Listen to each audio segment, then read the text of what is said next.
Bonjour, je suis Delphine Sabatier de l'émission Smart Tech sur Bismart et je vais animer pour vous cette plénière de l'Open Source Experience 2023, une édition qui tombe à pic, j'ai envie de dire, parce que l'open source est vraiment sous le feu des projecteurs en matière d'actualité. On a eu cette déclaration engageante d'Emmanuel Macron, le président de la République, qui nous dit que l'open source doit devenir une force pour la France.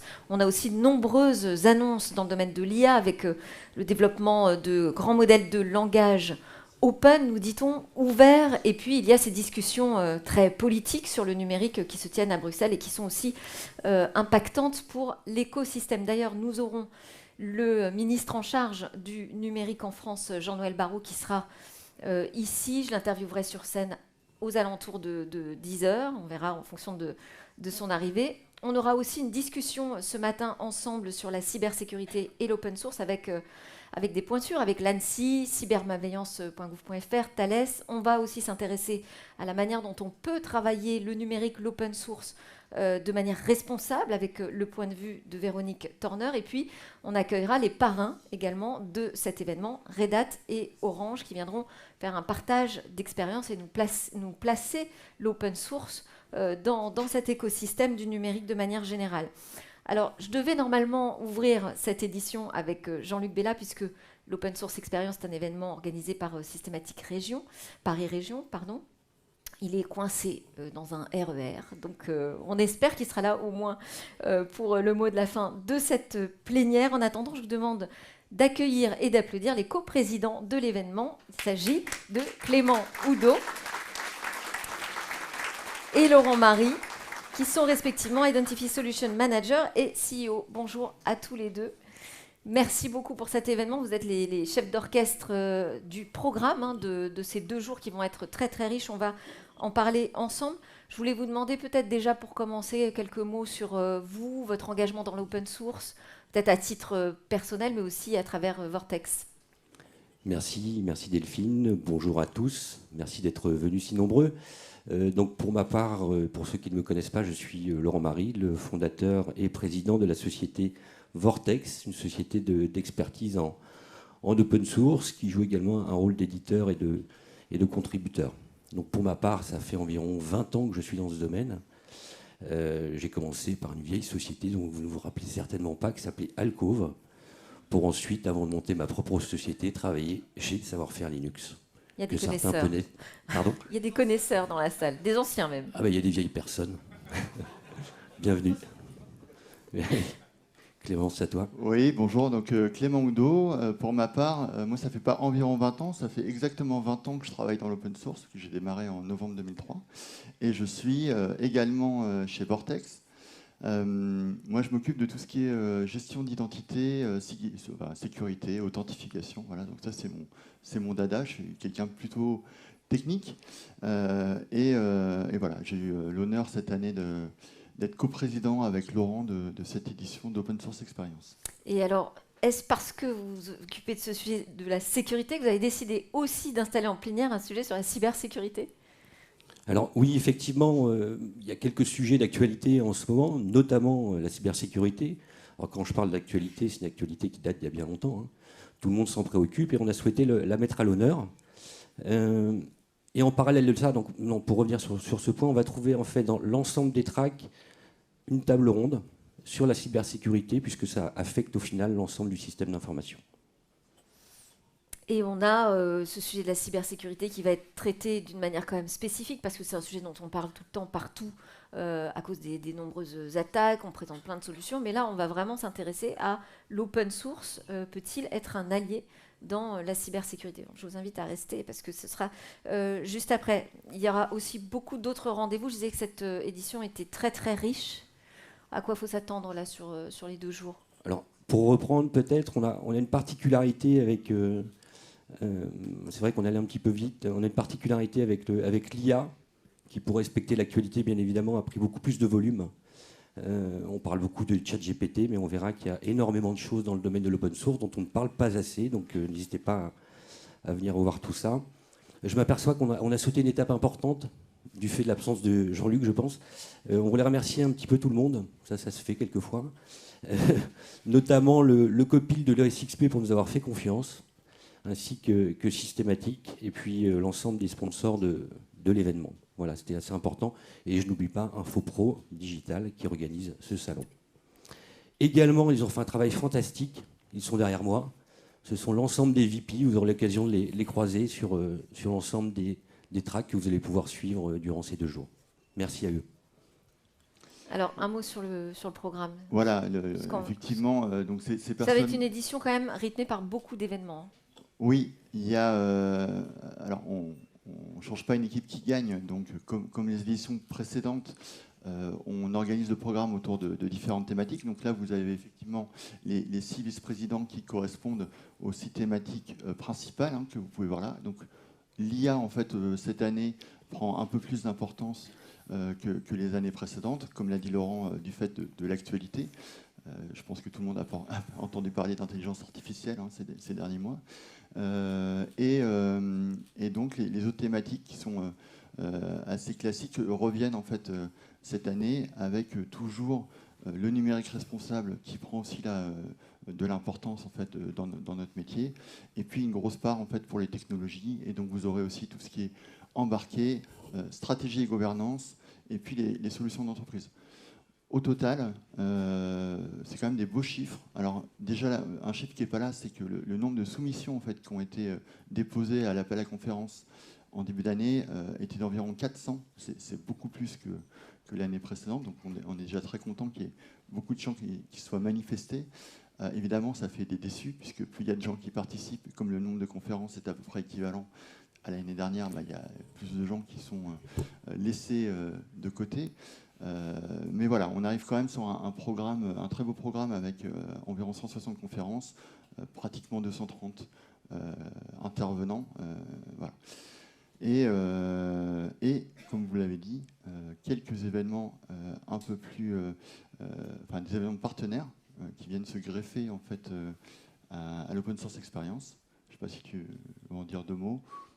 Très rapidement, je te laisserai évoquer EOL éventuellement, mais l'Open CIO Summit qui a eu lieu déjà hier soir, auquel j'ai eu la chance de participer pour la première fois. J'ai été vraiment très bluffé par le niveau d'expertise des intervenants. Voilà, c'était très intéressant. Il y avait notamment dans ces sujets beaucoup d'IA générative, et c'était vraiment passionnant. Pour EOL, je te laisse la main. Oui, c'est tout ce qui concerne la partie juridique. Et on sait que dans l'open source, c'est quand même un sujet important. Et donc voilà, ils viennent. Donc c'est des gens qui se réunissent plusieurs fois par an, et ils viennent conclure un petit peu cette année 2023 au sein d'Open Source Experience avec leur conférence EOL. Et puis on voulait également vous communiquer les différents temps forts qu'il y aura en parallèle de toutes ces conférences.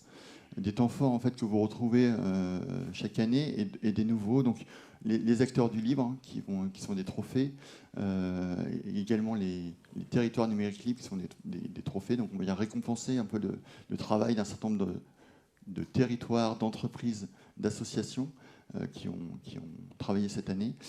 Très important, la restitution de notre enquête 2023. Et puis les journées Blue Hat, donc si vous croisez des chapeaux bleus, vous en verrez. C'est les gens de l'administration française qui font de l'open source. On est très contents qu'ils viennent. Et puis un mot sur DSI Experience, peut-être. Rapidement. Oui, rapidement. C'est la première édition de DSI Experience que nous avons co-organisée avec les patrons de l'événement, que sont Red Hat et Orange. L'objectif, très rapidement, est que des grandes DSI françaises puissent en fait expliquer quelles ont été leurs contraintes, leurs satisfactions, leurs problèmes éventuellement, quant à l'adoption de l'open source au sein de leurs infrastructures. Merci beaucoup à tous les deux. Ouais, et je voulais juste conclure pour dire qu'il y aura plein d'animations et un concert demain soir. Voilà. En plus. Je peux rajouter un mot ? Oui. Écoutez, pour vous, ça commence. Pour nous, ça se termine. Merci. Merci beaucoup. Alors, on ne va pas perdre de temps, on va donc attaquer cette question de la cybersécurité. Je vais demander à nos experts de me rejoindre sur scène, donc Renaud Labelle de l'ANSSI, Jérôme Notin de Cybermalveillance et Philippe Quérier de Thales. Vous vous installez comme vous voulez. Merci. Bonjour, messieurs. Alors, avec cette grande question, est-ce que l'open source peut être un allié de la cybersécurité ? On a travaillé ce sujet ensemble. On a évoqué à l'instant le fait qu'il y ait une étude qui va être communiquée lors de cet événement. Ce sera à 17h tout à l'heure, mais je vais quand même vous en délivrer quelques aspects quand même en avant-première. Alors, Renaud Labelle, je voulais vous présenter un petit peu plus précisément que juste sous-directeur expertise de l'ANSSI. La sous-direction expertise porte la mission globale d'expertise et d'assistance technique de l'ANSSI ainsi que sa politique industrielle. Donc en ce sens, vous apportez votre soutien aux administrations, aux entreprises stratégiques, vous les aidez à mieux sécuriser leur système d'information, à identifier les solutions de cybersécurité de confiance reconnues par ce qu'on appelle les visas de sécurité de l'ANSSI. Vous accompagnez la montée en compétences des industriels de la cyber, donc c'est-à-dire des éditeurs de produits et des prestataires de services de sécurité. Et vous préparez l'arrivée des technologies cyber de demain avec 7 laboratoires de recherche, ça on ne le sait pas toujours, et de nombreuses collaborations avec l'écosystème français et européen également de la recherche, avec les organismes accompagnant l'innovation et la politique industrielle, ou encore avec des investisseurs. Ça fait beaucoup de missions tout ça. Oui, tout à fait, merci beaucoup. Bonjour à tous et à toutes. Ça fait beaucoup de missions. Alors, je voulais vous poser cette question, puisque c'est le titre de la table ronde. L'open source peut-il être un allié dans la cybersécurité, selon vous? Rentrons dans le vif du sujet. Alors, je pense que globalement, on peut dire que oui, l'open source est un allié de la cybersécurité. C'est pour ça d'ailleurs qu'à l'ANSSI, on fait la promotion de l'open source depuis de nombreuses années. Et c'est un allié à plusieurs titres. Le premier titre, c'est... d'abord parce que le code est ouvert, donc on peut facilement auditer les solutions et évaluer leur niveau de cybersécurité. Le deuxième titre, c'est parce que ce sont des logiciels qui, lorsqu'on trouve des vulnérabilités, on peut facilement les corriger. C'est d'ailleurs parfois ce que font les agents de l'ANSSI. Quand ils trouvent des vulnérabilités, ils les corrigent. Et puis, l'open source, c'est aussi une façon pour l'ANSSI, et donc en général, de partager du code sécurisé de bon niveau. Et donc on a un GitHub sur lequel on partage beaucoup d'implémentations sécurisées. Donc c'est un moyen de diffuser les bonnes pratiques et l'information. Donc oui, sans hésiter déjà. Sans hésiter. Ok, on va quand même pousser un peu la réflexion ensemble plus loin. Jérôme Notin, donc directeur général du groupement d'intérêt public ACIMA, qui porte cybermalveillance.fr, dont vous connaissez vous très .gouv.fr si je peux me permettre. .gouv. Très important, .fr. Vous connaissez donc très bien l'open source dont vous avez toujours partagé les valeurs, Jérôme. Dans une autre vie, vous étiez même très impliqué dans la communauté du logiciel libre et puis vous êtes membre de l'April depuis très longtemps. Et d'ailleurs, le CNLL fait partie du groupement d'intérêt public. Oui, alors j'ai même connu Alcov ou des anciens d'Alcov, c'est vous dire qu'effectivement, je ne suis pas tout jeune non plus. Et d'autres. À titre personnel, oui, je partage les valeurs du logiciel libre. Je suis membre depuis très longtemps aussi de l'April. Et puis le CNLL, évidemment, alors je dis évidemment, c'est une évidence pour moi aujourd'hui, ça l'est peut-être aussi, j'espère pour eux, mais est membre de notre groupement d'intérêt public, membre fondateur.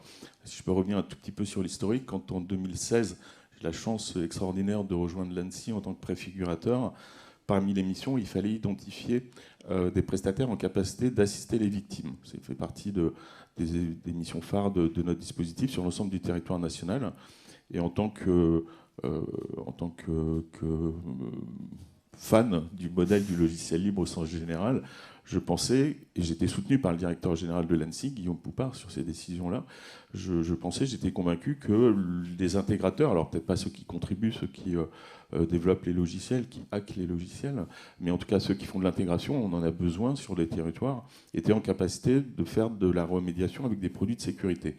Et depuis, on a développé un label qui s'appelle Expert Cyber, qui intègre la notion de sécurisation des systèmes d'information.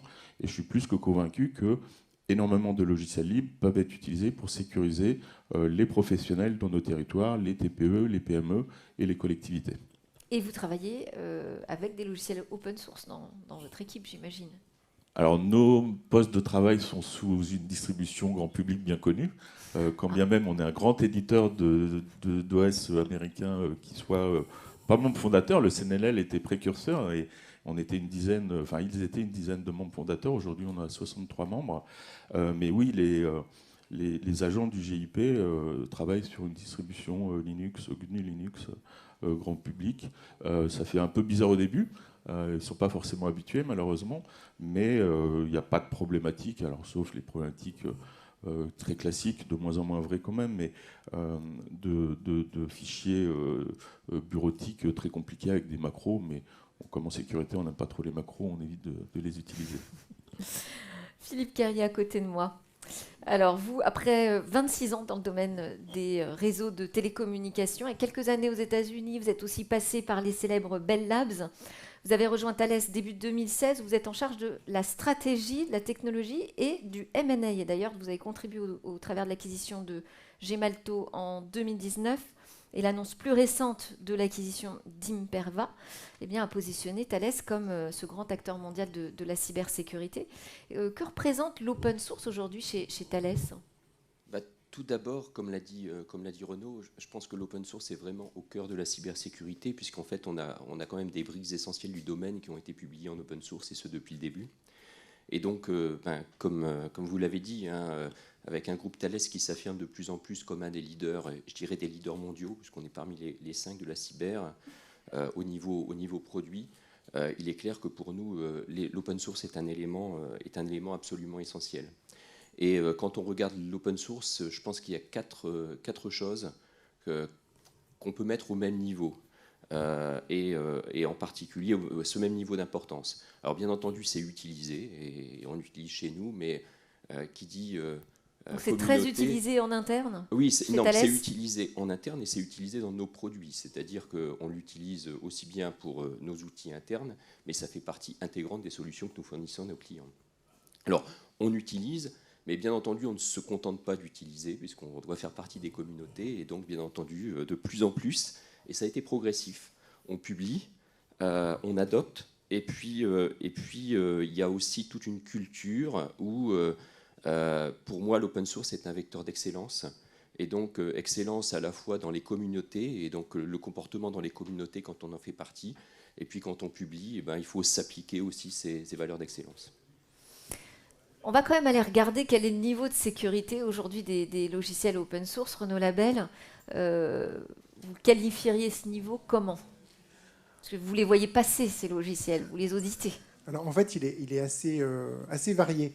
C'est vrai qu'à une partie du spectre, on a des logiciels qui sont très scrutés, très regardés, des distributions Linux, des produits de sécurité. Vraiment, là, on est à l'état de l'art et on est ce qui se fait de mieux dans le domaine. Et puis, de l'autre côté du spectre, on peut avoir aussi des logiciels métiers, un logiciel de gestion de bibliothèque, un logiciel de RH, etc., qui peuvent être utilisés, par exemple, dans des collectivités territoriales. Et ces logiciels-là, ils n'ont pas forcément été créés avec la cybersécurité en tête. Et donc, parfois, le niveau de sécurité il est particulièrement faible.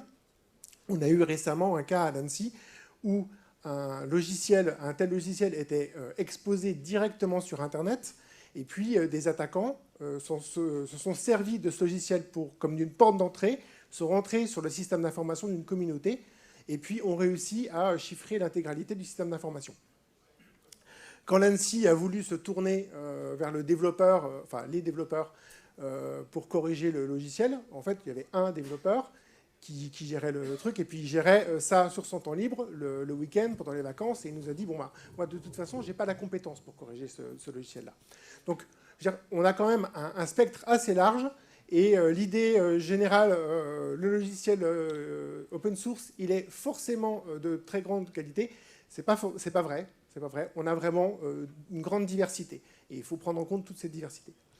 Alors, ça me fait penser donc à cette étude sur l'utilisation de l'open source qui va être révélée à 17h ici même, d'ailleurs dans cette salle, si vous voulez avoir tous les résultats. Mais ça montre un point assez paradoxal parce que on y découvre que les caractéristiques de stabilité, de fiabilité et de sécurité sont citées parmi les principaux freins à l'adoption de l'open source, mais aussi parmi les principaux bénéfices à l'utilisation de l'open source. Étonnant. Jérôme Notin, peut-être une réaction là-dessus. Est-ce que pour vous, c'est plutôt gage de confiance, le logiciel open source ? Alors indéniablement, pour moi, c'est gage de confiance, même si, comme l'a dit Renaud, quand il y a une petite communauté, quand il y a peu de contributeurs, on peut considérer que justement l'audit de code, même si c'est un bien gros mot, mais l'analyse du code avec un œil d'expertise de sécurité by design sera moins réel qu'un logiciel massivement utilisé qui est potentiellement soutenu par une grande communauté, laquelle communauté peut éventuellement être financée par des grands acteurs, grands utilisateurs du numérique. Donc, mais après, ce qui est intéressant, c'est le concept et le modèle de société qu'on veut. Je pense qu'on peut considérer qu'on doit avoir une certaine doctrine d'utilisation by design de nos logiciels libres. Et ensuite, c'est plutôt au niveau opérationnel qu'on doit s'adapter pour justement, quand on est utilisateur ou quand on détecte que des logiciels libres ou pas libres, mais c'est beaucoup plus simple sur le logiciel libre, libre ou pas libre, ont une compromission, en tout cas une vulnérabilité, de faire que collectivement on puisse trouver les moyens pour que cette vulnérabilité puisse rapidement être corrigée. Ça veut dire qu'il y a un avantage par défaut qui est celui de la confiance, mais il y a encore du travail du côté de la communauté pour assurer que cette confiance ne fasse pas défaut, quoi. Vous parliez de ma vie d'antan. Animer une communauté de logiciels libres, alors c'était pas mon job, mais j'étais impliqué, vous l'avez dit aussi. Animer une communauté, je pense que c'est pas à vous que je vais l'apprendre, c'est très compliqué, c'est très long, c'est très chronophage. Il y a des égos dans le logiciel libre et c'est un moteur extrêmement positif parce que c'est la méritocratie. Quand on est contributeur dans une échelle jusqu'au kernel du noyau Linux, c'est qu'on a démontré qu'on avait une vraie expertise. Quand on a un bout de code à soi dans le noyau Linux, c'est parce que des pairs vous ont évalué et ont évalué la qualité du code que vous avez produite sur des points de vue techniques, en espérant qu'ils intégraient le concept de sécurité. Et c'est bien fait sur... voilà. Après, il n'y a pas que le moteur et le noyau, il y a évidemment tous les applicatifs qui sont derrière, mais oui, par principe, je pense qu'on peut plus avoir confiance dans le logiciel libre, tout simplement, par nature aussi, comme l'a dit Renaud et Philippe, je crois, c'est qu'on peut auditer le code. Quand vous êtes face à une boîte noire, vous devez considérer qu'elle fait ce qu'elle dit, elle fait ce qu'elle dit, elle dit ce qu'elle fait. Donc sur le logiciel libre, vous pouvez le vérifier. Quand vous en avez les compétences, une fois de plus, ce qui n'est pas mon cas. Philippe Carry, vous comprenez, vous, quand même, ces inquiétudes du côté des acheteurs sur la question de la sécurité des logiciels open source? Alors oui, on peut comprendre, et il y a toujours cette vieille rengaine que effectivement, qui dit open dit risque supplémentaire. Honnêtement, c'est aussi toute une éducation qu'on doit faire.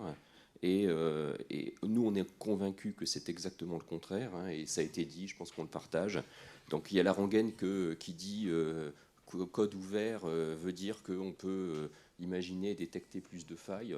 En réalité, on croit le contraire, parce qu'on peut, au contraire, auditer, comme on l'a dit, on peut appliquer tous les process de développement de continu et de correction. Et puis la dernière chose, c'est qu'il y a une réactivité des communautés qui fait qu'une faille, et ça c'est prouvé, corriger beaucoup plus rapidement sur un logiciel open source que sur des logiciels propriétaires. Donc vous iriez jusqu'à dire que le logiciel open source est plus sécurisé et sécurisant qu'un logiciel propriétaire?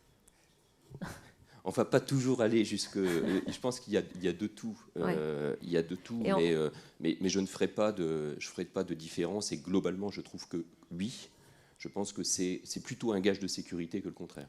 Et la capacité justement de la communauté à corriger les failles, c'est l'arme fatale en matière de cyber, Jérôme Notin.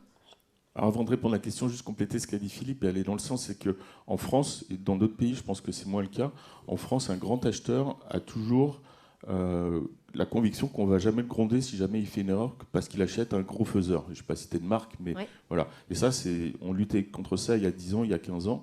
Voilà, vous achetez de l'IBM, vous achetez du Microsoft, on ne va jamais vous embêter si le projet ne fonctionne pas. Si vous achetez un produit d'une start-up, qu'il soit libre ou pas libre, le sujet n'est pas là. Là, c'est plus compliqué. Donc voilà, on a une approche à faire évoluer. Et je pense là aussi, une fois de plus, que d'autres pays ont une vraie capacité d'intégrer l'innovation, ce qu'on a moins dans les grosses structures. Après, l'arme fatale du logiciel libre, alors sur le libre en lui-même, oui, bien évidemment, puisqu'il s'auto-corrige. Après, malheureusement, parce que c'est la vie de la société, mais il y a des produits propriétaires et des produits libres qui évoluent et qui se parlent aussi, puisqu'il y a des standards. Heureusement qu'on a des standards pour faire que différentes technologies puissent se parler ensemble. Donc l'arme fatale sur lui-même, oui. Après, par principe, je crois que je l'ai dit tout à l'heure, moi je pense qu'effectivement, par nature, une infrastructure qui utilise le plus de logiciels possible sera plus sécurisée qu'une infrastructure qui utilise des logiciels propriétaires dont on a moins la capacité d'action. Et si on veut davantage travailler sur cette sécurisation des logiciels libres, on fait comment, Renaud Labelle? Alors, il y a plusieurs méthodes. On a déjà, nous, à l'agence, des agents qui travaillent sur des logiciels libres au quotidien. Et donc, lorsqu'ils rencontrent des failles, eh ben, ils essaient de les corriger. Mais ce n'est pas la méthode la plus efficace qu'on ait aujourd'hui. Ce qu'on fait concrètement, c'est qu'on finance des évaluations qui sont réalisées par des laboratoires privés, des CESTI, des centres d'évaluation de la sécurité des technologies de l'information. C'est des laboratoires qui sont agréés par l'agence. Et on finance des évaluations qui durent environ un mois homme. Et là, on a des experts qui vont regarder un logiciel libre en détail et qui vont essayer de voir s'il y a des failles dedans. Donc depuis 2017, on a financé 19 évaluations de logiciels libres. C'est des logiciels que l'agence choisit en fonction des besoins de ses grands bénéficiaires, les ministères, les collectivités territoriales, les hôpitaux. Et sur ces 19 évaluations, il y en a 5, juste 5, qui ont été jugés suffisamment bons pour pouvoir bénéficier d'un visa de l'ANSSI. À titre d'anecdote, par exemple, lors d'un de ces audits, il y a une vulnérabilité sur l'application Sudo qui a été trouvée, celle qui permet d'élever ses privilèges. Donc il y a vraiment c'est vraiment efficace. D'autres idées pour renforcer la sécurité des logiciels open source? Faire comme nous qui ne sommes pas capables de... On ne peut pas toujours passer par l'ANSSI. Voilà, non, c'est ça, Bah c'est oui. l'expertise du plus haut niveau. Peut-être, je dirais, l'utiliser. Une fois de plus, nous, on n'est pas capable de modifier du code, d'identifier des vulnérabilités, on est des simples utilisateurs. Mais par l'utilisation, on peut démultiplier justement l'impact du logiciel libre au niveau général. Et plus l'impact du logiciel libre sera important, plus mécaniquement, je pense, des gens vont s'y intéresser, des acheteurs potentiellement, comme on disait avec Philippe tout à l'heure. Et donc, des grosses structures qui ont les moyens, qui sont utilisatrices. On pense aux vulnérabilités SSL qu'il y a pu y avoir et qui étaient maintenues par très peu de personnes, alors que le protocole, l'implémentation en tout cas, est utilisé par par toute l'industrie de l'Internet. Donc voilà, que des gros phaseurs, des gros acteurs qui ont beaucoup d'argent, parce qu'ils font du logiciel propriétaire et du service, puissent quand même contribuer, en tout cas animer une communauté, financer une communauté, pour faire que globalement, effectivement, sur un point de vue sécu, puisque c'est la thématique de la table ronde, on élève le niveau de sécurité générale.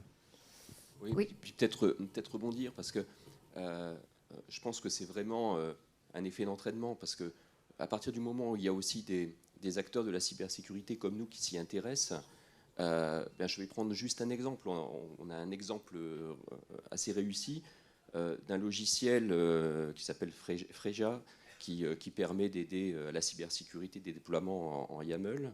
Et en réalité, c'est quelque chose dont on avait besoin en interne. Donc on l'a développé. Et puis après, on l'a mis en fait sur notre équivalent de l'open source, qui est de l'inner source, c'est-à-dire avec les mêmes pratiques mais en interne, de façon à ce que les gens en interne puissent l'utiliser. Et puis on a fini par le publier, et maintenant c'est utilisé par les communautés. Donc ce qui montre quelque part qu'on peut aussi contribuer à la cybersécurité avec les connaissances qu'on peut avoir en interne et dans l'ensemble des communautés open source. Alors il y a les cybermenaces au sens informatique du terme, et puis il y a les cybermenaces plus au sens souverain, protection des données. Et en ça, j'imagine que vous allez tous me dire, l'open source, oui, c'est une bonne façon de gagner en indépendance technologique. Type Carrier, peut-être. J'imagine que c'est un axe important chez Thales. Je pense que c'est un axe et un fondamental. C'est aussi pour ça qu'on est aussi de gros utilisateurs. Je pense qu'il y a deux choses à avoir. Je pense qu'il y a une notion de souveraineté technologique derrière l'open source. Et là-dessus, je citerai bien entendu l'open source software, mais aussi l'open source hardware, et ceci de plus en plus, parce que ça crée une forme d'indépendance. Et puis n'oublions pas que ça nous donne aussi la liberté des choix que l'on a d'exportation sans avoir nécessairement à tomber sous des lois extraterritoriales où on n'a plus la décision, où on doit demander des autorisations. Et donc c'est quelque chose que l'on prend en compte. Et en particulier là, sur l'open source hardware cette fois-ci, c'est quelque chose sur lequel on est très impliqué en ce qui nous concerne, sur lequel ça commence à vraiment apprendre. On anime un groupe qui est le CVA6, et pour lequel on voit des grands du domaine, je pense à Red Hat, je pense à d'autres qui commencent à s'y intéresser très fortement. Philippe Carrier, cette stratégie d'indépendance technologique, c'est évidemment très important pour la France, sur tous les systèmes critiques. Et je voulais savoir justement quelle était la place de l'open source dans cette stratégie. Renaud Labelle. Oui, à l'ANSSI, on est particulièrement concerné par l'idée d'indépendance. C'est vraiment quelque chose qui est par l'idée d'autonomie technologique. Aujourd'hui, on essaie de pousser cette idée-là déjà en interne. On aide la communauté, enfin, un écosystème industriel à développer des offres technologiques qui sont maîtrisées par la France. On essaie aussi de pousser cette idée-là au niveau européen. Et ça se traduit concrètement par des programmes d'investissement qui font du développement capacitaire ou d'innovation. Je pense par exemple au programme Europe numérique, un programme européen qui justement finance de l'indépendance technologique. Et puis en France, on a la stratégie d'accélération dans le domaine cyber du programme France 2030. Ces programmes donc, financent de l'indépendance technologique, mais ne sont pas forcément ciblés sur l'open source. Et aujourd'hui, c'est vrai qu'on n'a pas forcément une stratégie particulière de développement de l'open source pour faire de l'indépendance technologique. Par contre, à titre, l'agence est quand même intimement convaincue que l'open source a toute sa place à jouer pour l'indépendance technologique. Et concrètement, aujourd'hui, les solutions qui sécurisent l'État au plus haut niveau, elles sont très souvent basées sur des briques open source qu'on réutilise. On les réutilise parce qu'elles sont de très bonne qualité et parce qu'on peut les maîtriser. Donc pas officiellement, en tout cas, l'open source, ce n'est pas officiellement un outil pour travailler la souveraineté, mais vous dites dans les faits, oui. C'est le cas. Ok. Je crois que j'avais noté que vous aviez une question pour Philippe Carrier. Faut en profiter, il est à côté. Donc, ma question, c'est juste, vous avez dit tout à l'heure que vous utilisez, vous intégrez des logiciels open source dans vos solutions, mais justement, comment est-ce que vous gérez peut-être la problématique de la sécurité en interne Thales sur la partie open source? Déjà, en fait, on va traiter les solutions open source que l'on utilise comme toute solution. Et par ailleurs, ce qu'on essaye, c'est aussi, et c'est jamais toujours simple, mais d'avoir une vue assez exhaustive sur ce qu'on utilise, de façon à pouvoir, je dirais, avoir aussi une capacité de correction lorsqu'il y a une faille qui est découverte, de façon à pouvoir en fait maintenir nos solutions au meilleur niveau. De la même façon, vous aviez une question pour oui, Labelle. Alors qui est une question, je dirais sur la certification. Presque, vous laisser, tous les presque collective. Moi aussi, parce que quelque part, ce qui est formidable dans l'open source, comme on le disait, c'est la réactivité. C'est la capacité d'avoir des développements très rapides, c'est la capacité d'avoir des corrections très rapides. Et ça ne fait pas forcément bon ménage avec une certification qui prend du temps. Et donc, comment collectivement on peut essayer de répondre à ce problème? Donc, c'est vrai ce que j'ai mentionné tout à l'heure, les évaluations qu'on finance, c'est des évaluations qui sont assez coûteuses, qui prennent du temps et qui ne passent pas vraiment à l'échelle. Et comme vous le soulignez, c'est des évaluations qui s'effectuent sur un produit à un instant T et qui ne prennent pas en compte le fait que le produit va évoluer rapidement. Ce qu'on est en train d'étudier, c'est des façons d'évaluer la qualité d'un logiciel open source sur d'autres critères. Déjà, on peut penser au langage de programmation. Il y a des langages de programmation qui sont plus sécurisés que d'autres. On peut penser aussi à la taille de la communauté qui maintient le logiciel. Est-ce qu'il y a dedans des experts dans le domaine de la cybersécurité ou pas? On peut voir aussi la rapidité de réaction lorsque des vulnérabilités sont découvertes. Tout ça, c'est des indicateurs qui sont externes, qui ne nécessitent pas une évaluation de 30 jours par un ingénieur de très haut niveau, et qui nous permettent quand même d'avoir une photo de la qualité d'un logiciel open source. Et notre objectif, nous, en interne de l'agence, c'est surtout de sécuriser les bénéficiaires, donc l'ensemble de Ça peut être les hôpitaux, les administrations, les collectivités territoriales. Et il faut absolument qu'on trouve un moyen pour les renseigner sur la qualité des logiciels qu'ils utilisent et qu'ils soient capables, lorsque les logiciels sont, lorsque la communauté est plus petite ou lorsqu'il n'y a pas vraiment un niveau de sécurité très élevé, il faut qu'ils le sachent, il faut qu'ils puissent prendre des mesures périphériques de sécurisation, par exemple, ne pas exposer directement les logiciels sur Internet, les mettre dans des enclaves, etc. Donc voilà, on travaille sur d'autres méthodes de confiance. Alors moi j'avais une question sur la partie politique, réglementaire, donc beaucoup de textes se jouent en ce moment à Bruxelles. Le Cyber Resilience Act a généré beaucoup d'inquiétudes au sein de la communauté open source. Qu'est-ce que vous pouvez nous en dire aujourd'hui, Renaud Labelle, et est-ce que vous estimez que le libre et l'open source a été entendu ? Alors donc le Cyber Resilience Act, c'est un projet de règlement européen qui vise à inclure des mesures de cybersécurité, on va dire plutôt basiques, dans les produits qui arrivent sur le marché européen. Dans l'idée, l'ANSSI ne peut être que favorable à une élévation du niveau de sécurité des produits. Donc bien sûr que c'est une initiative qu'on soutient. Par contre, c'est vrai qu'il y a beaucoup d'acteurs du monde du logiciel libre qui se sont un peu émus parce que ce Cyber Resilience Act, il ne s'applique pas très bien au monde de l'open source. Il y a des difficultés particulières qui sont dues au fait que l'open source, ça ne marche pas pareil que les logiciels propriétaires.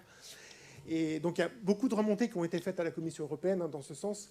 Et les négociations du règlement sont toujours en cours, donc on ne peut pas s'engager. Mais ce qu'on peut dire quand même, c'est qu'on a l'impression que la Commission a entendu ces critiques.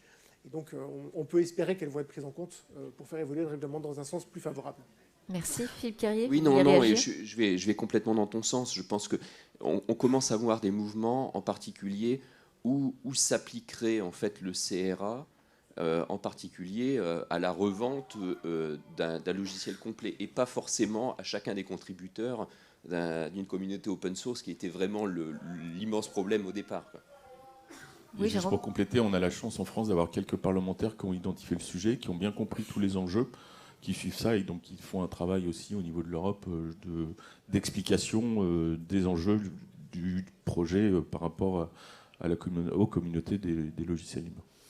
Est-ce que d'ailleurs, Jérôme Notin, puisqu'on a une assistance d'open source devant vous, qui veut s'intéresser, qui veut travailler ce sujet de la cybersécurité, votre mission, c'est de davantage protéger cet espace numérique. Vous avez peut-être des choses à leur dire, à leur demander, un message à faire passer?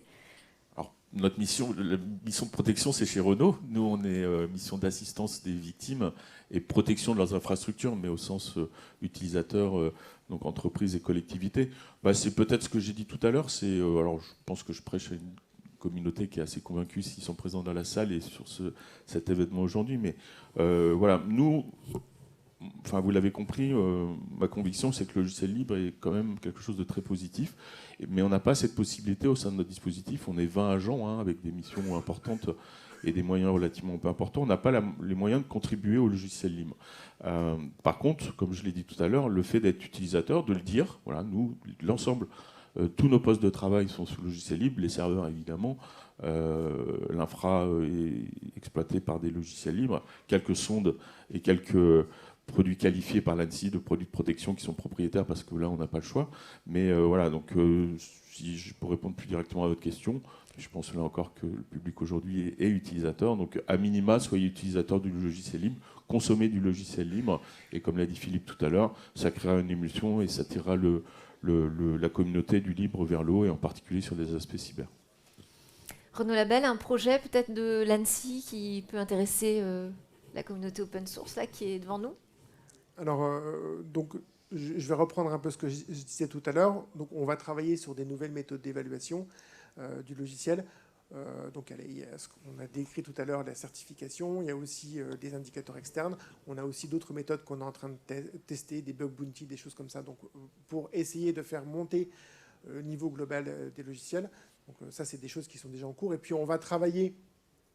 on a le projet de travailler avec la DINUM, la Direction interministérielle du numérique, qui est quand même qui fait la promotion assez largement du logiciel libre dans l'ensemble de l'administration. Aujourd'hui, elle a listé sur son site internet plein de logiciels libres qu'elle recommande, dont elle recommande un peu l'utilisation. Et nous, ce qu'on aimerait bien, c'est travailler avec eux pour qu'en face de chacun de ces logiciels, il y ait un petit indicateur qui permette de dire aux utilisateurs, voilà, ce logiciel, il est bien sécurisé, il est moins bien sécurisé. Ça sera vraiment quelque chose de très utile pour que voilà, les utilisateurs aient la conscience de ce qu'ils sont en train d'utiliser et qu'ils puissent justement prendre des mesures additionnelles de sécurité lorsque ça s'impose. Et comment on peut participer ? Alors, aujourd'hui, c'est un peu difficile. Il faut qu'on réfléchisse un petit peu en interne pour avoir des idées un peu claires. Je pense que s'il y a des gens dans la salle qui ont des idées sur des indicateurs qui pensent être pertinents, voilà, bah ça pourrait nous être utile parce ou connaissance peut-être de fondations, d'associations qui font déjà la promotion de tels indicateurs ou qui ont déjà des indicateurs comme ça, qui vérifient le niveau de cybersécurité des logiciels qu'elles gèrent, ça serait forcément utile. En fait, on va faire feu de tout bois, je pense, pour arriver à se faire une idée sur la sécurisation des logiciels. Ah, super. C'est l'intérêt aussi que vous soyez présents ici. La même question, vous avez un message à faire passer aujourd'hui ? Le message, c'est qu'on a besoin de vous et on a besoin de vos communautés pour tous les développements qu'on peut faire dans un groupe comme le nôtre. Juste aussi partager qu'on a aussi conscience de nos responsabilités parce qu'on ne peut pas se positionner qu'en utilisateur du logiciel libre. Mais imaginez aussi que c'est un long processus dans un groupe comme le nôtre. On fait du progrès. Quand je vois aujourd'hui le nombre de logiciels qu'on utilise, mais les endroits et les communautés où nous commençons à publier, les endroits où on prend nos responsabilités, comme je le disais sur l'open source hardware, je pense qu'on fait pas mal de progrès. On applique aussi les méthodes en interne, comme je le disais, sur l'inner source. Donc je pense que le positionnement de Thales évolue progressivement et est en train de trouver sa place dans le monde open, qu'il soit d'ailleurs open source ou open standard, qui sont absolument fondamentaux. Donc voilà, on a besoin de vous et puis on va essayer de continuer à contribuer et d'augmenter notre contribution dans les communautés. Merci beaucoup. Vous avez peut-être une question dans la salle avant que je libère nos experts ? Ah oui. Vous avez besoin d'un micro ou... Non, juste, vous avez souligné à juste titre à quel point c'était facile de trouver et fixer les plans de sécurité, mais encore faut-il les déployer. Et donc, est-ce que vous prévoyez quelques incitations à forcer le déploiement des fixes de sécurité, comme vous avez parlé d'open source hardware, déploiement de fixes hardware? Alors, concernant votre première question, qui est est-ce qu'on a des moyens de forcer le déploiement, l'ANSSI, lorsqu'il s'agit d'avoir des obligations de déploiement, elle a un périmètre qui est assez restreint, qui est les systèmes d'information de l'administration. Et là, on a un mécanisme d'injonction. C'est-à-dire que, par exemple, lorsqu'il y a eu la faille dans Log4j, que tout le monde connaît, l'ANSSI a sorti un document, une petite note qui dit à toutes les DSI de l'administration, vous avez 10 jours pour corriger, débrouillez-vous. C'était un peu le message. Après, est-ce qu'ils l'ont fait? Je ne sais pas, mais en tout cas, voilà ce qu'on peut faire. Ensuite, l'ANSSI est aussi, gère les vulnérabilités, on héberge le CERT.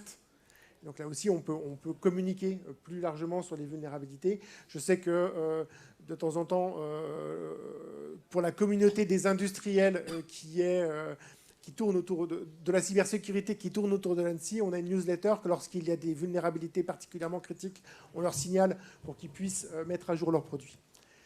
En ce qui concerne le hardware, la situation est à mon avis plus complexe. Je n'ai pas vraiment de réponse. Merci beaucoup. Oui, Jérôme, vous voulez dire juste un mot? Non? Alors ça va être plus long qu'un mot, mais s'il faut dire qu'un seul mot. Un mot et demi alors. Alors, avec l'ANSSI, on a imaginé un dispositif qui s'appelle Alert Cyber. Alors ça ne concerne pas uniquement le logiciel libre, hein, c'est quand il y a une vulnérabilité qui a un score élevé, qui est exploitée, mais qui a un correctif, eh bien, à travers les membres de notre dispositif, donc l'Association des maires de France, le MEDEF, la CPME, l'UDP, on diffuse cette alerte au plus grand nombre pour que justement, pour répondre à votre question, l'utilisateur puisse faire sa mise à jour, logiciel libre ou logiciel propriétaire confondu. Merci beaucoup Jérôme, Renaud et Philippe. Merci, on les applaudit.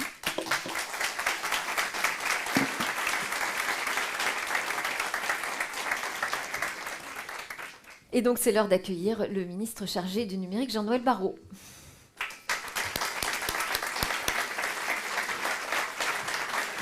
Bonjour Jean-Noël. Très bien. Je vous donne un micro. Voilà, parfait. Alors, Monsieur le ministre, je ne sais pas à quel point vous connaissez cette communauté de l'open source, mais elle est en plein dans l'actualité en ce moment, notamment depuis la déclaration du président de la République, Emmanuel Macron, qui nous a dit eh bien, il faut faire de l'open source une force pour la France. Comment votre ministère s'empare de ce sujet? Qu'est-ce que vous entendez? Je ne pense pas que la force du secteur du logiciel libre date de la déclaration récente du président de la République. Je pense que ça fait bien longtemps que la France est fière de ce secteur, qu'elle s'appuie sur celui-ci et qu'elle défend ses intérêts chaque fois qu'ils sont engagés. Et c'est le cas en ce moment, puisque en Europe s'est construit progressivement ces 5 dernières années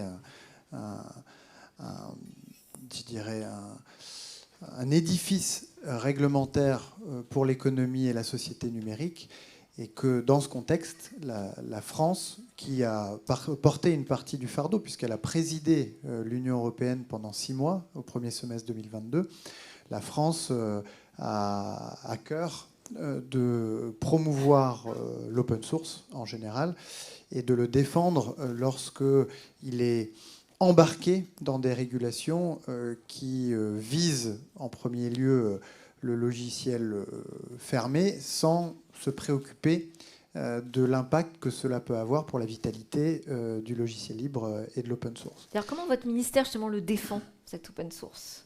Eh bien, en exprimant ses positions. Lorsque des textes européens sont en cours d'examen, comme c'est le cas du Cyber Resilience Act, du règlement sur la cyber-résilience ou du règlement sur l'intelligence artificielle, nous exprimons à tous les étages, dans les réunions techniques, dans les réunions de ce qu'on appelle les ambassadeurs, c'est les co-repères, et au Conseil, qui réunit les ministres du numérique et des télécoms, nous exprimons, je dis nous parce que ça a été vrai de mes prédécesseurs aussi, nos positions. Et pour cela, on sait évidemment pouvoir se tourner et se documenter, se renseigner auprès des acteurs de l'écosystème français, qui est sans doute l'écosystème le plus dynamique d'Europe et de loin. Et on est toujours attentif aux positions prises par le CNLL et son président, et par nos amis du monde du libre, de manière à ce qu'on puisse apporter à la table des discussions les bonnes positions et emporter la conviction de nos amis européens. Et alors, aujourd'hui, vous pouvez rassurer l'auditoire vis-à-vis du Cyber Resilience Act? Sur le Cyber Resilience Act, on a entendu les inquiétudes et on les partage. On les a donc exprimées à tous les niveaux. Mon sentiment, c'est qu'ils ont été entendus. La prochaine étape va être d'examiner attentivement le compromis qui a été trouvé, ou l'accord informel qui a été trouvé entre le Parlement et le Conseil, représenté par l'Espagne ce semestre. Lorsqu'un tel compromis est trouvé, il est présenté ensuite en ce qu'on appelle le co-repère, donc dans la réunion des ambassadeurs. Et c'est à cette occasion qu'on va vérifier que nos exigences ont bien été respectées.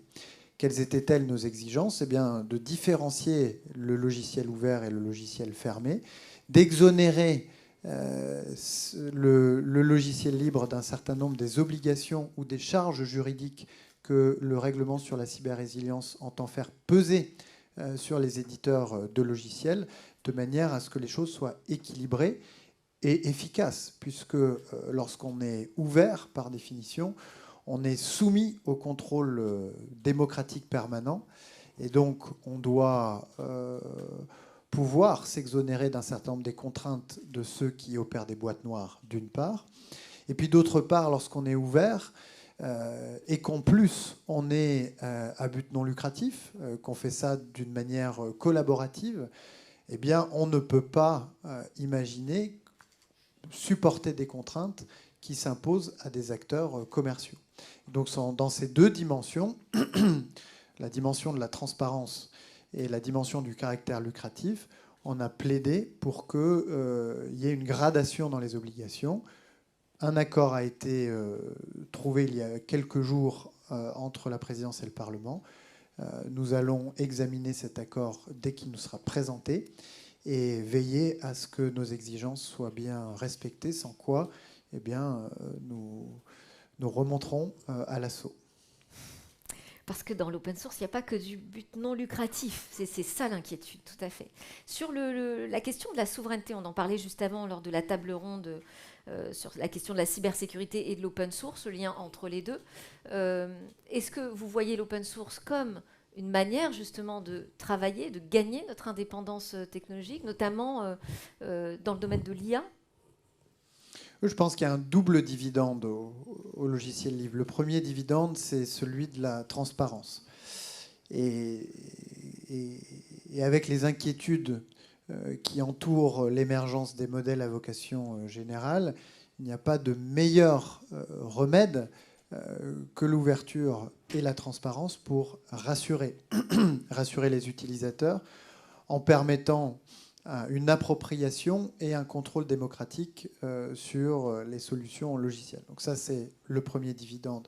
Le deuxième dividende, c'est la garantie d'une concurrence équitable, ce qui a très largement fait défaut à l'économie numérique de ces dernières années. Je pense que là aussi, à la fois au niveau européen, mais même au niveau international, grâce à la France, grâce au président de la République et grâce à moi, nous avons quelque part emporté une bataille. Nous n'avons pas encore gagné la guerre, mais nous avons emporté une bataille. Cette bataille, vous la connaissez, c'est celle que les acteurs de l'IA, disons, fermés, voulaient précipiter en nous disant que la seule solution pour sécuriser le monde et éviter l'extinction humaine, c'était de fermer les modèles.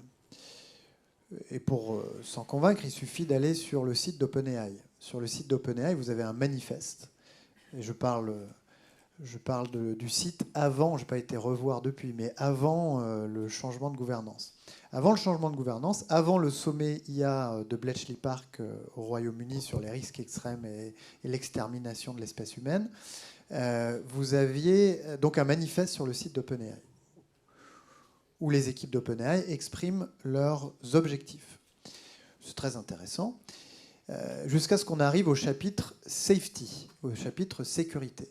Et le chapitre Sécurité, il est relativement court. Il indique tout simplement que pour nous prémunir contre tous ces risques extrêmes liés à la technologie que ces braves gens ainsi que d'autres développent, il faut fermer les modèles. Et donc, ces équipes ainsi que d'autres sont venues à Bletchley Park plaider en faveur d'une fermeture des modèles comme assurance vie de l'humanité contre les risques extrêmes de l'intelligence artificielle. Et cette idée-là avait commencé à prospérer très sérieusement et à infuser dans le débat public. Nous lui avons fait échec, puisque nous sommes allés à Bletchley Park en rappelant tout ce que l'open source avait apporté en termes, je dirais, de discipline démocratique, mais aussi de discipline technologique sur les générations précédentes d'innovation technologique, et qu'on ne pouvait pas écarter du revers de la main l'idée que l'open source fait partie de la solution plutôt que de le désigner comme l'origine du problème.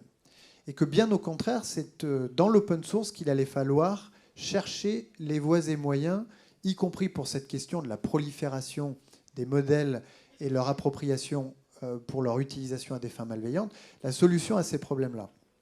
Et je pense que nous l'avons emporté, puisque ce qui est ressorti de ce sommet Bletchley Park, dont la vocation initiale, ou en tout cas dont certains auraient voulu qu'il se conclue sur l'idée qu'il fallait fermer les modèles, n'a pas du tout conclu dans ces termes-là. Il a conclu dans des termes beaucoup plus nuancés, qui consistent à dire que l'open source fait partie de la solution. Peut-être qu'il ne faudra pas que tous les modèles soient open source dans toutes circonstances, en tout lieu, en tout temps, mais que c'est dans les solutions open source qu'on doit trouver l'un des moyens de régler les problèmes liés à l'utilisation malveillante des grands modèles de langage ou des modèles de fondation. Maintenant, je voudrais faire une remarque connexe. Parce que l'open source, c'est un concept logiciel, mais c'est aussi un esprit. Et là, je veux parler de l'esprit du deuxième dividende que j'évoquais tout à l'heure, qui est celui de la concurrence équitable. J'ai passé beaucoup de temps ces dernières semaines et ces derniers mois, jusqu'à hier à Bruxelles, à réfléchir à la bonne architecture pour le règlement sur l'intelligence artificielle, qui est un règlement produit, c'est-à-dire un règlement comme on en a pour les ascenseurs, les extincteurs et les jouets, qui dit que si vous mettez sur le marché européen un système d'intelligence artificielle à haut risque, qui peut engager la santé, la sécurité, la dignité humaine, alors vous devez obtenir un marquage CE, et pour obtenir ce marquage CE, vous devez vous conformer à un certain nombre d'obligations de documentation, d'audit préalable à la mise sur le marché, et vous devez vous tenir à ces engagements, sans quoi que se passe-t-il ? Que se passe-t-il quand un ascenseur, un extincteur ou un jouet ne respecte plus les obligations afférentes au marquage CE, ou un smartphone, au hasard l'iPhone 12 ? C'est le retrait-rappel. Donc c'est un règlement qui, dès ses origines, est particulièrement exigeant, et évidemment le plus exigeant du monde. Bon. Depuis, on a vu apparaître les grands modèles de langage. Donc il y a un grand débat entre le Parlement qui voudrait utiliser ce règlement sur l'intelligence artificielle, ce règlement sur le marquage CE, pour traiter de tous les sujets liés aux grands modèles de langage. Nous y sommes opposés parce que nous considérons qu'on ne régule pas une technologie, on régule les usages, et qu'une technologie a plein de dimensions qui méritent d'être régulées, mais pas dans un même règlement. Facebook, ou les réseaux sociaux, ils sont régulés pour la vie personnelle avec le RGPD, pour la responsabilité sur les contenus illicites par le DSA, pour les questions de concurrence par le DMA, pour les questions de respect de la propriété intellectuelle par la directive des droits voisins, et ainsi de suite. Vous voyez ce que je veux dire ? On ne va pas, dans la dernière ligne droite de la discussion d'un règlement sur l'intelligence artificielle, qui a duré 4 ans, on ne va pas se précipiter pour traiter de toutes les questions de l'IA. Et ce que je voudrais dire, c'est que tout cela nous occupe beaucoup ces derniers temps. Mais en réalité, ce qui est le plus préoccupant pour moi, ce n'est pas la prolifération des grands modèles de langage. Ce n'est pas la question des droits d'auteur qu'il nous faudra traiter, mais ce n'est pas le problème principal. Le problème principal que nous sommes en train de vivre et auquel il faut que nous réagissions de manière très forte, c'est la perpétuation de la suprématie d'une petite poignée d'acteurs dans le domaine du contrôle de l'accès à l'hébergement et à la puissance de calcul. OpenAI, Mistral, Anthropic, tout ça c'est formidable. Ce sont des équipes de chercheurs extraordinaires qui sont en train de faire des découvertes majeures, etc. Mais c'est la pointe émergée de l'iceberg.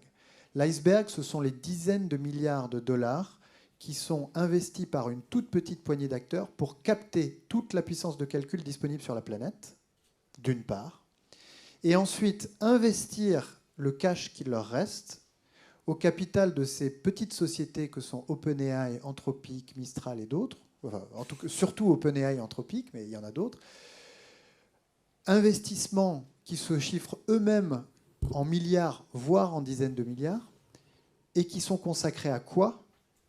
Par ces petites entreprises, ces petites PME du modèle de langage, qui sont consacrés à louer à cette même poignée d'acteurs la puissance de calcul. Il y a quelque chose de formidablement circulaire qui s'apparente à un recyclage de rentes de monopole constituées depuis 10 ans et à la captation, si l'on peut dire, de la killer app pour continuer de se préserver une situation d'ultra-dominance sur les marchés. C'est ce problème-là qu'il va nous falloir résoudre. Nous avons su, grâce à la France, avec l'Union européenne, prendre des mesures assez radicales pour mettre fin à des pratiques déloyales. C'est le cas dans le DMA et c'est le cas dans le règlement sur les données que le projet de loi que je porte aujourd'hui au Parlement anticipe en disant qu'il sera interdit de facturer des frais de transfert quand on passe d'un hébergeur à un autre, qu'il faudra pouvoir multi-clouder, donc pouvoir avoir de l'interopérabilité. Ce n'est pas tout à fait la question du libre, mais vous voyez qu'on en est proche. C'est la question de la captation de la puissance de calcul et du contrôle d'accès dans une logique d'ultra-dominance qui va s'imposer à nous si nous ne faisons rien. Donc ce que je dis, c'est que aujourd'hui se terminera peut-être la discussion ou la discussion politique sur le règlement sur l'intelligence artificielle. Oui, la fin du trilogue, c'est aujourd'hui, ce soir. S'il faut convoquer un nouveau trilogue, j'ai pas de problème à cela. Nous avons besoin d'un bon accord sur les questions dont traite le règlement sur l'IA. Mais ce que je veux dire ici, c'est que le travail de régulation n'est pas terminé, non seulement parce qu'il faudra traiter la question des droits d'auteur, de la compatibilité avec le RGPD, et tout un tas d'autres choses, mais surtout parce qu'il nous faudra prendre à bras le corps ce problème que je viens de présenter, qui est le risque de voir se reconstituer une ultra-domination dans le domaine de l'accès à l'hébergement et la puissance de calcul, qui est un problème fondamentalement lié aux possibilités de développer de manière ouverte et libre les logiciels dont nous avons besoin. Et puis il y a aussi cette question de comment faire pour que la valeur créée par ces modèles open source ne servent pas uniquement des intérêts privés, mais aussi l'intérêt général. J'imagine que ça, c'est un sujet sur lequel vous réfléchissez, vous travaillez. Absolument.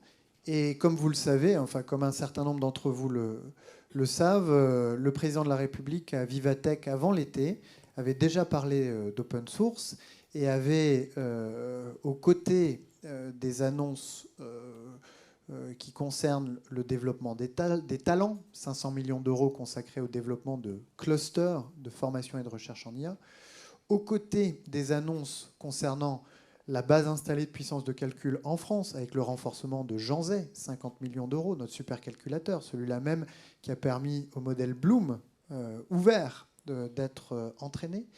Il a annoncé un appel à projet pour les communs en matière d'IA, avec deux objectifs.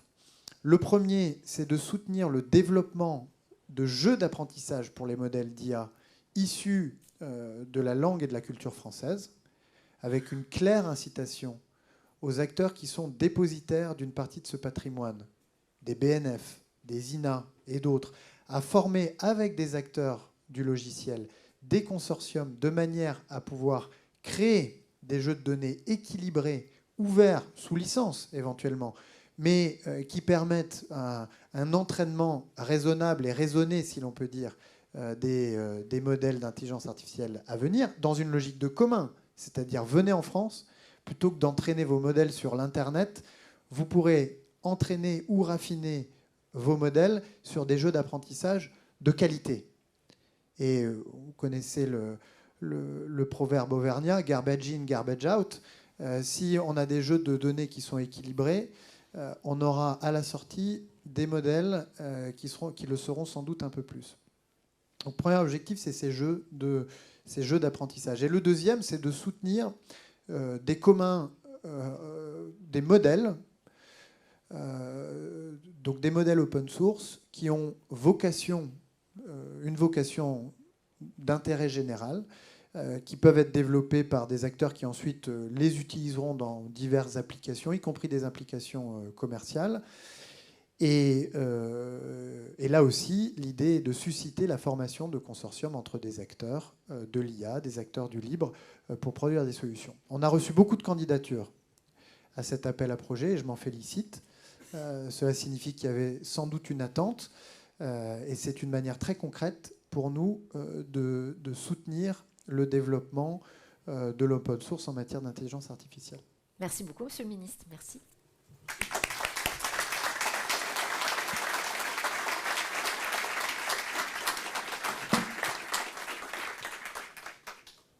On va parler de responsabilité maintenant avec Véronique Turner qui me rejoint sur scène. Bonjour Véronique. Véronique Turner, donc présidente de Numéum, le syndicat professionnel de l'écosystème numérique que vous connaissez très bien, et Véronique Turner également cofondatrice et directrice générale d'Alterway du groupe Smile, entreprise de services spécialisée dans les technologies open source. Et vous allez nous aider à répondre à cette question, à comment l'open source peut participer à l'émergence d'un numérique plus responsable. Bon, écoutez, déjà, bonjour à toutes et à tous. Je suis vraiment ravie d'être là ce matin. Je vais remercier Jean-Luc, Laurent et puis Clément pour cette invitation. Je ne pouvais pas manquer ce rendez-vous incontournable des acteurs de l'open source, ce grand rendez-vous qui s'est installé au fil des années comme une grande rencontre européenne. Alors, pour ceux qui ne me connaissent pas, l'open source et moi, c'est quand même une très longue aventure, une très longue histoire, une histoire de conviction qui a démarré en 2006 avec la création de mon entreprise, Alterway, que j'ai co-créée avec Philippe Montargès, qui est là, mon ami Philippe, et puis qui aujourd'hui se poursuit avec Marc Palazon et le groupe Smile, qui est le leader aujourd'hui des services numériques en open source en Europe. Et je pense qu'on peut se féliciter, vu ce qui vient d'être partagé, on peut se féliciter qu'aujourd'hui, le leader en Europe des services numériques, c'est une entreprise française. Alors, je ne suis pas là ce matin pour vous parler avec ma casquette Alterway Group Smile, mais parce que il y a quelques mois de ça, j'ai pris la présidence de Numéum. Alors, en quelques mots, Numéum, pour rappeler ce que c'est, on est un syndicat patronal, puisqu'on porte au travers de la Fédération Syntec la convention collective. Syntec, certains nombre d'acteurs ici sont certainement assujettis à cette convention collective. Et puis, c'est la première organisation des professionnels du numérique en France, avec 2500 adhérents qui pèsent 85% du chiffre d'affaires du secteur. Et évidemment, au sein de Numéum, nous avons une très grande communauté d'acteurs d'open source. Alors, vous l'aurez certainement noté, c'est que, en plus d'être la première femme élue à la tête de cette organisation professionnelle, c'est la première fois également qu'il y a un acteur de l'open source qui prend ce mandat. Et donc, je pense que c'est deux symboles très forts qui marquent un changement d'époque. Alors, en effet, Numéum et l'open source, c'est aussi une très longue histoire. Une histoire qui est un peu plus tumultueuse, puisque ça a démarré avec une scission à l'époque au niveau de Syntec Informatique. C'est la création de l'AFDEL. On est en 2005 et l'AFDEL se crée parce qu'il y a des éditeurs qui sont inquiets de l'émergence du logiciel libre. Donc il y a très longtemps, je vois Frédéric qui se rappelle de cette vieille histoire. Depuis, le temps a passé. L'AFDEL est venu Tech in France, Syntec Informatique est devenu Syntec Numérique. Et puis, il y a 3 ans, Tech in France et Syntec Numérique se sont rapprochés, se sont mariés pour donner naissance à Numéum. Et aujourd'hui, il y a toujours des débats dans notre écosystème. Avec 2500 entreprises, forcément, il y a des débats. Mais aujourd'hui, ce sont des échanges qui sont constructifs, au service d'une vision qui est partagée, convergence du numérique pour la France et pour l'Europe. Donc près de 20 ans se sont écoulés et oui, on réalise aujourd'hui en fait qu'il y a eu beaucoup de changements. Et aujourd'hui, ces derniers mois, avec l'arrivée de la révolution de l'intelligence artificielle générative, on prend encore conscience de la place de l'open source. Alors ça a été dit sur cette matinée, et je vais peut-être rappeler, c'est vrai, que quelques éléments. Déjà, les 300 millions d'euros d'investissement qui ont été annoncés par Iliad et CMA-CGM à Station F il y a quelques semaines de cela, pour la création d'un laboratoire d'intelligence artificielle en open source. Une volonté politique très forte, notre ministre Jean-Noël Barrot vient de le dire. Moi, je ne peux pas m'empêcher de reciter précisément les mots de notre président sur l'open source, justement lors de cet événement. Je crois fortement à l'open source et nous devons en faire une force pour la France, une force française. Et donc ça, je pense que c'est une vraie révolution. Je n'avais pas encore entendu un seul président de la République parler aussi souvent de technologie et d'open source. Donc ça, c'est vraiment un changement de cap. Ce changement de cap, on l'a vécu à plusieurs reprises ces dernières années. À chaque fois qu'il y a eu des grosses révolutions technologiques, on a toujours identifié que l'open source était une clé, était une brique essentielle de ces avancées technologiques. Aussi bien dans le monde des services que le monde du logiciel, aussi bien pour les pure players que les grands généralistes.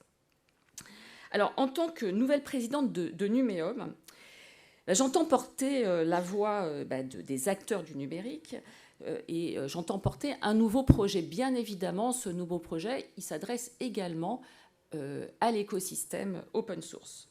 Alors, ce nouveau projet est un projet d'impact. C'est un projet qui va s'articuler autour de 2 axes forts, rayonner et fédérer. Rayonner pour porter la voix de toutes nos entreprises en Europe. Et cela a été dit, là, partagé à l'instant, l'Europe, il y a des enjeux importants autour de la régulation, la réglementation, au niveau national, mais également partout dans les territoires. J'y reviendrai dans un instant, c'est une priorité de mon mandat, les régions. C'est ce que nous faisons de porter la voix des acteurs de l'open source au travers de notre commission open source, qui existe maintenant depuis une dizaine d'années, et qui est animée aujourd'hui par Marc Palazon, qui est le président du groupe Smile, avec le soutien de Benjamin Jean, qui est le président d'Inocube. Et ça, cette commission, elle rassemble, et je pense que c'est une particularité intéressante, c'est qu'elle rassemble des pure players de l'open source, mais elle rassemble aussi les départements open source de grands acteurs français et internationaux. Et c'est ce mélange d'acteurs qui fait la force également du débat, de l'échange constructif. Alors, rayonner et fédérer. Fédérer pour rassembler et pour passer à l'échelle. Et ça, c'est l'obsession de mon mandat, c'est comment nous faisons pour passer à l'échelle.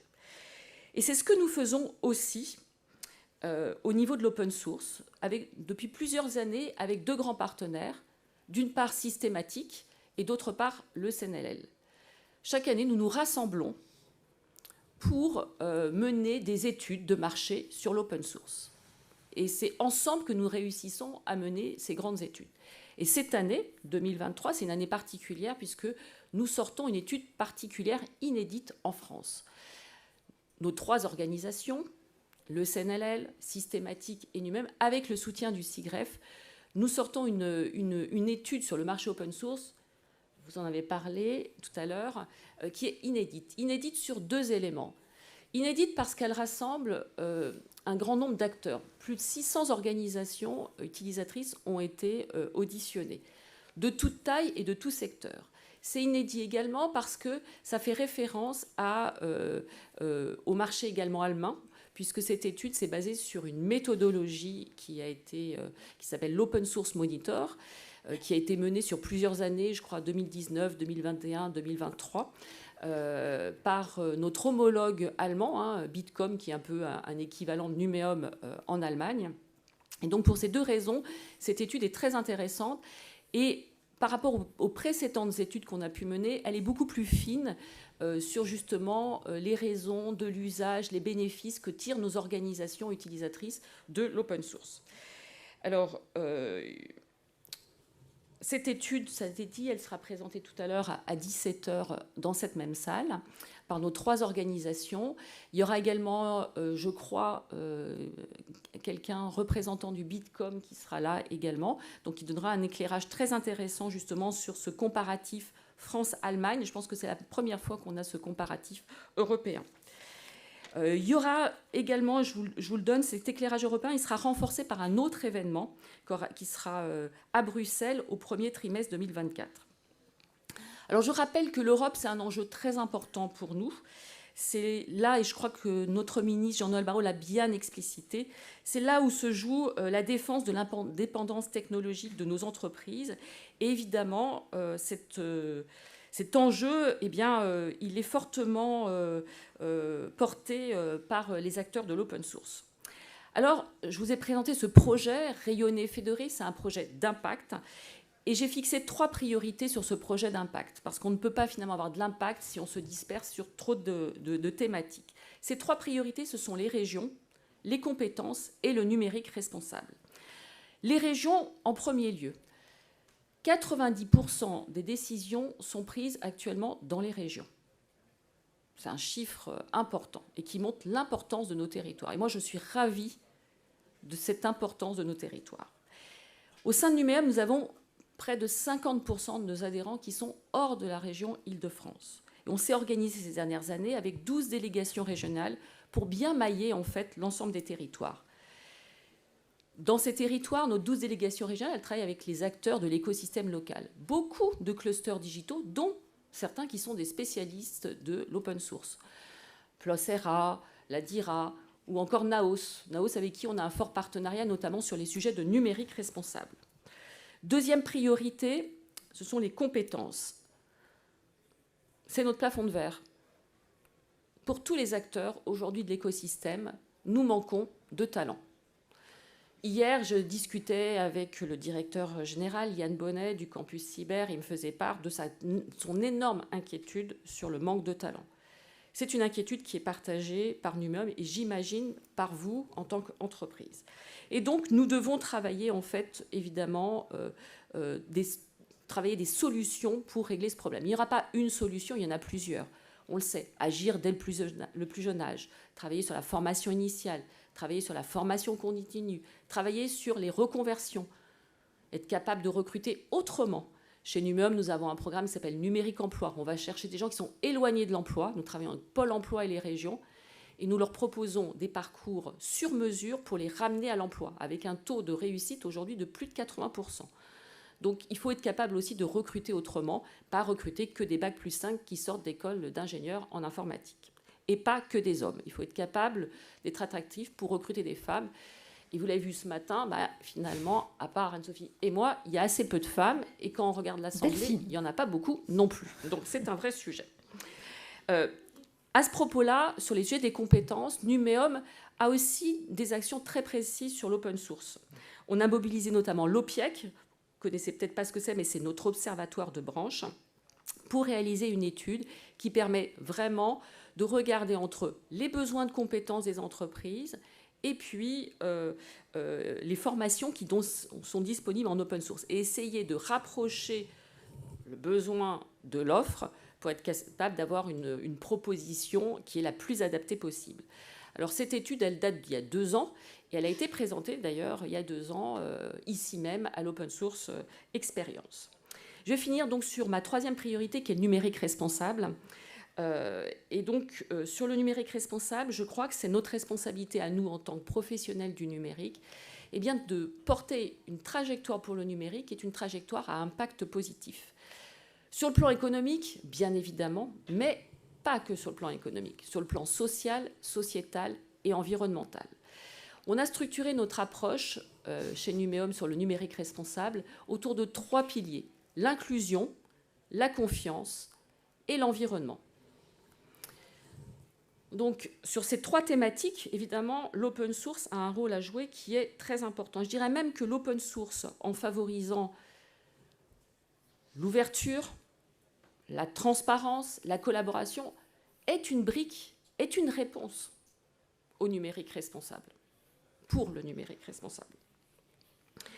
Alors, à ce titre-là, d'ailleurs, l'open source a été identifié comme une brique structurante du futur comité stratégique de filière numérique de confiance. Et je m'en réjouis.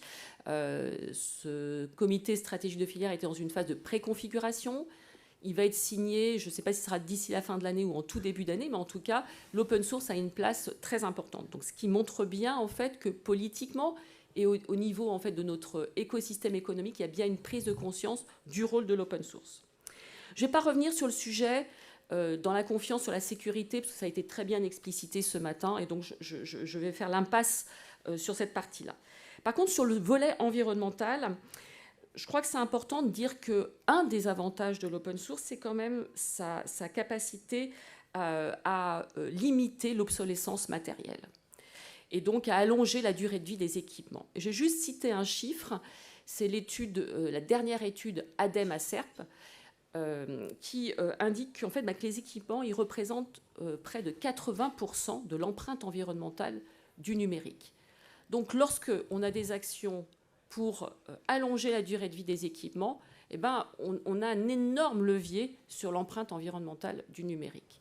Et donc, l'open source est je dirais, un levier important. Alors, évidemment, ma conviction, c'est que le lien est très étroit entre open source et numérique responsable. Cependant, je vais quand même rappeler que l'impact positif du logiciel libre, de l'open source, ce n'est pas automatique. Ça a été répété ce matin. Évidemment, il faut que l'écosystème open source mette en place des bonnes pratiques.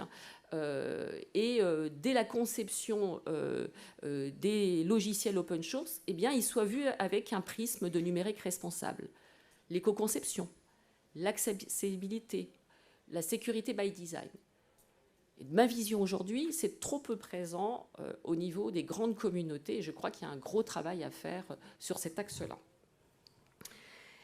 Et je pense que par rapport aux grands défis qui font face à nous, sur les technologies, je pense à la blockchain et l'intelligence artificielle générative, je crois qu'il y a des très gros efforts à faire. Et je veux que la communauté open source, elle entende que ça les concerne également, même s'il y a une conviction que nous portons tous, c'est que dans l'ADN de l'open source, il y a des valeurs fortes qui sont évidemment des véritables leviers pour un numérique responsable. Alors pour finir, vous avez la possibilité d'écouter demain à 13h50 notre délégué Numéum qui est en charge du numérique responsable et qui viendra vous parler notamment de 2 belles initiatives qui ne sont pas directement liées à l'open source, mais je vous invite à venir les écouter parce que je pense que dans ces 2 initiatives, les acteurs de l'open source ne sont pas suffisamment bien représentés. La première, c'est Planet Tech Care. C'est une initiative qu'on a lancée il y a 3 ans, qui rassemble aujourd'hui tous les acteurs qui veulent agir sur le numérique et l'environnement, aussi bien sur la partie Green IT que IT for Green. C'est aujourd'hui pas loin de 1000 signataires, donc des entreprises, du public, du privé, de toute taille et de tout secteur. Ce sont aussi des acteurs de la formation. Il y a une 50aine d'acteurs de la formation. Ça va de l'école 42 à l'école polytechnique en passant par l'ESSEC. D'accord ? Donc, une grande diversité d'acteurs de la formation qui sont rassemblés dans cette communauté. Et puis, vous avez 55 associations qui sont dans le dispositif, dont le pôle systématique qui est, je dirais, un partenaire de Planet Tech Care. Donc, cette initiative, elle est gratuite. Il n'y a aucun engagement financier. Donc, je vous invite à écouter en fait Planet Tech Care. Il y a un petit jeu de mots sur le tech et à rejoindre cette initiative pour que l'open source aussi en fait rayonne au sein de cette communauté. Et puis la deuxième initiative dont on vous parlera, c'est les femmes dans le numérique, auxquelles je suis très attachée depuis de longue date. On n'arrive pas à casser le plafond de verre au niveau de l'open source. En 2015, je présidais l'ancêtre du Open Source Experience. On avait fait des tables rondes sur le sujet et je vois que ça ne change pas beaucoup. Donc, il faut qu'on agisse. Et donc, Numéum agit sur cette thématique. Nous sommes associés à la Fondation Famat Numérique, qui est maintenant présidée par Elisabeth Moreno. Nous sommes associés à Tech pour Toutes avec la Fondation INRIA. Et puis, au sein de Numéum, on a un programme en propre sur la reconversion des femmes, qu'elles soient en dehors de l'emploi, éloignées de l'emploi, ou qu'elles soient actives. Nous cherchons en fait à les faire, à leur permettre de rejoindre en fait notre écosystème qui est dynamique. Et donc, mon dernier message, en fait, c'est de dire que le secteur de l'open source, que les acteurs de l'open source s'intéressent à ces thématiques. Planète TK et femmes du numérique, je crois que ce sont des sujets importants. Et donc, pour finir, en conclusion, c'est pour dire que cette histoire entre Numéum et l'open source, c'est une longue histoire, et que cette histoire, elle n'est pas finie, elle commence à peine. Merci. Merci beaucoup, Véronique Turner. Alors cet événement, il est patronné par un éditeur, Red Hat, et puis par un utilisateur de solutions open source, l'opérateur Orange. Je vais demander tout de suite à Emmanuel Bernard de me rejoindre. Il est Senior Distinguished Engineer en anglais chez Red Hat, où il conseille l'équipe exécutive sur les stratégies technologiques, en particulier dans le développement applicatif. Je dois aussi dire que vous êtes un grand contributeur sur Java, un Java champion, on peut dire ça, okay. Et vous êtes aussi la voix derrière le podcast pour développeurs, les Cast Codeurs. Je vous laisse la parole. Merci beaucoup. Merci Delphine. Merci à tous de m'accueillir. Donc effectivement, là je voulais vous parler de la façon dont Red Hat engage l'écosystème open source et j'espère que vous allez être un petit peu inspiré ou prendre certaines briques de ce logiciel-là. Déjà, ce qu'il faut savoir, c'est que Red Hat, c'est un peu comme Obélix, ils sont tombés dans la marmite de l'ouverture dès le début, et ça vient de la communauté Linux et de la distribution Red Hat à l'époque, maintenant Fedora. Et donc, c'est vrai du code qu'on fait en ouvert, mais c'est vrai aussi des conversations qu'on a en interne ou en externe, des roadmaps, des discussions, des documents.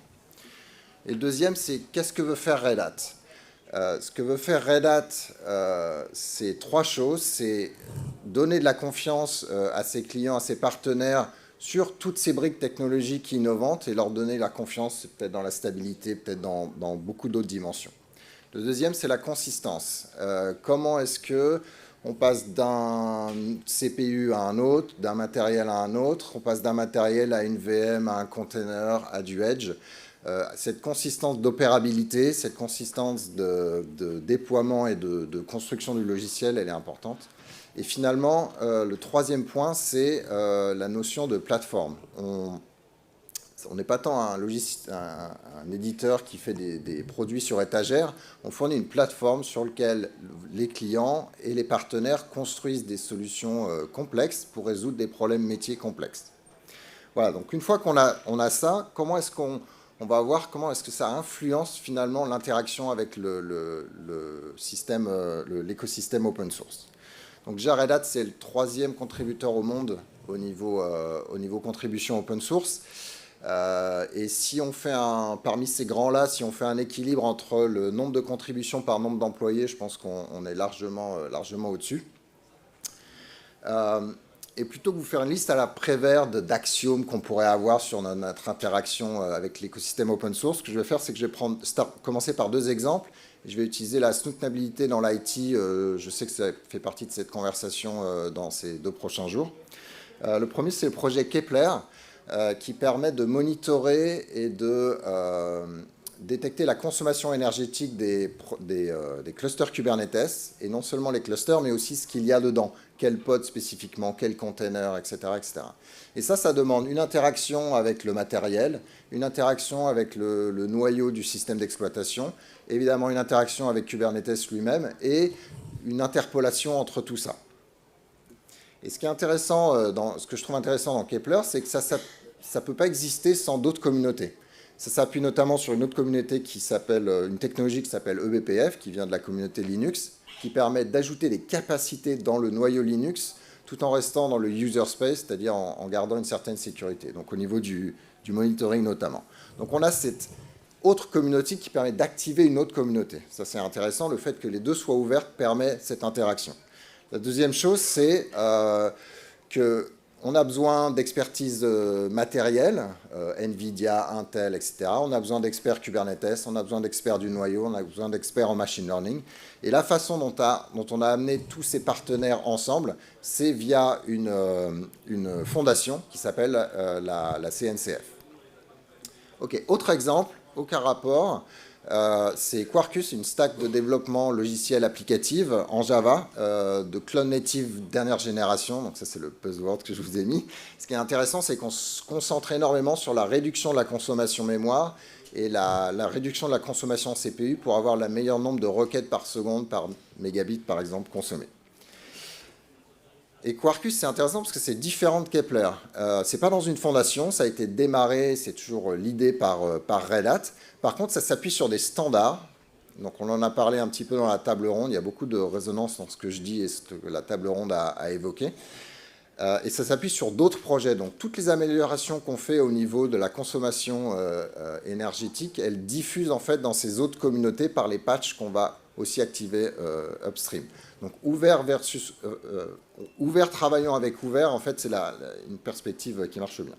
L'autre chose intéressante, c'est que ça s'appuie ça peut utiliser un logiciel qui s'appelle GraalVM, qui a changé vraiment la façon de compiler et d'exécuter du logiciel Java.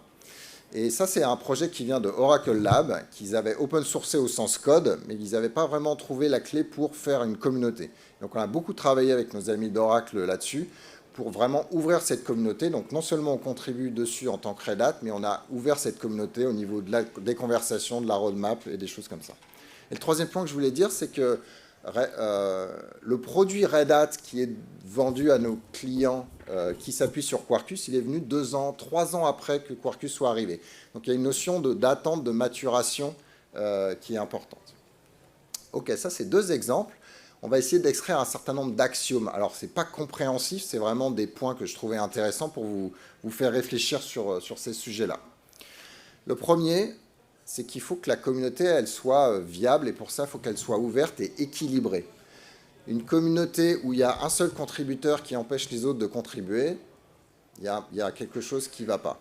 Une communauté où il y a un seul contributeur parce que tout le monde veut consommer, mais personne ne veut contribuer, il y a quelque chose qui ne va pas non plus. Donc ça lève des drapeaux rouges chez nous, auxquels on va essayer d'améliorer les choses ou de se retirer. Mais cet équilibre, il est important parce que c'est la marmite dans laquelle on va amener de l'innovation et amener des choses qui sont pour le bien de tous les gens de cette communauté.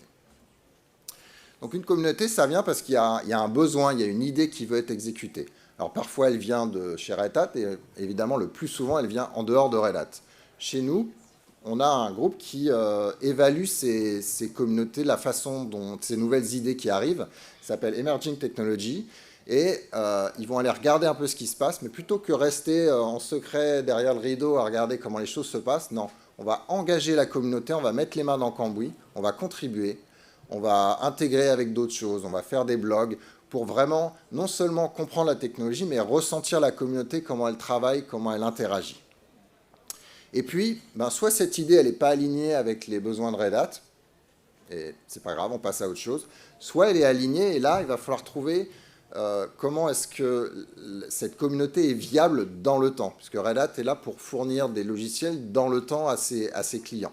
Donc, comment est-ce qu'on fait pour engager la viabilité? Eh bien, non seulement c'est une évaluation, mais aussi un travail en commun. On va regarder, peut-être qu'il y a de la valeur à aller dans une fondation pour stabiliser les choses et avoir plus de partenaires sur un niveau d'égalité. Non seulement vérifier que le code est ouvert, mais que les conversations ne se font pas derrière des portes fermées, mais qu'elles soient ouvertes, y compris les conversations difficiles. Et tout ça, c'est évidemment contribuer à cette communauté. Et ça, c'est important, là encore, parce que le code est important, mais l'outil qui porte ce code dans le temps, c'est la communauté. Comment est-ce qu'on est sûr que la communauté va être capable de porter cette technologie sur 1 an, 2 ans, 3 ans, 10 ans? Donc, contribuer à ça, c'est important. Et donc, dans la culture open source, donc, on en a parlé, on en a parlé dans la table ronde, il y a 1 million, voire plus de projets open source. Il va y avoir une sous-sélection pour trouver ceux qui sont viables en termes de communauté, en termes de stabilité, en termes de valeur. Et là-dessus, la collaboration, donc 100% des logiciels qui sont fournis par Red Hat à ses clients sont open source, viennent de ces communautés, et le travail, il est là. Donc là-dessus, il n'y a pas de souci. Et l'intérêt, c'est que la collaboration, non seulement elle permet de trouver une meilleure solution, parce qu'on va travailler en commun avec d'autres, mais surtout, on va trouver le meilleur problème. C'est extrêmement facile de se tromper de problème à résoudre. Quand il y a plus de personnes autour de la table, on réduit ce risque-là. Donc ça, c'est un point super important. Et la transparence, c'est un vecteur fondamental de la stabilité de la communauté. Parce qu'en fait, ce que Red Hat délivre, OK, il y a du logiciel, et le logiciel vient du code source, mais c'est un petit morceau. La garantie de sécurité, la détection la détection et la rémédiation des CVE, le support, la connaissance, du consulting. Tout ça, c'est ce que amène Red Hat. Et fondamentalement, je pense que ce que les clients apprécient chez nous et viennent récupérer chez nous, c'est effectivement ce filtre, ce petit filtre qu'on a sur les communautés pour savoir laquelle va être là et être viable dans le long terme. Et l'autre point, c'est pouvoir porter la voix de ces besoins clients dans les communautés et faire un peu ce pont actif en contribuant évidemment, mais porter un peu ces voix-là et cet équilibre. Voilà, je vais arrêter là, je ne voulais pas faire très long. Nous, on croit que le monde ouvert ouvre le plein potentiel, mais ce n'est pas naïf. Je vous ai montré qu'il y a vraiment un logiciel. Ce n'est pas parce que c'est ouvert que ça va être magiquement meilleur. L'ouverture permet fondamentalement d'aller plus vite, plus fort, plus loin, mais avec une certaine maturité, et ça, c'est important. Donc voilà, partez chez vous avec ces informations-là. Moi, je suis à la conférence toute la journée. Bah, donc ne partez n'hésitez pas tout de suite non Ah, plus. d'accord. Hein. Merci Emmanuel. Alors l'autre parrain, je vous le disais, c'est Orange et il est incarné, Orange, aujourd'hui par Jérémy Jouglet, DSI Réseau et Services chez l'opérateur français. Et vous allez nous parler, Jérémy, de cette stratégie open source au sein d'Orange France. Oui. Bonjour à tous et à toutes.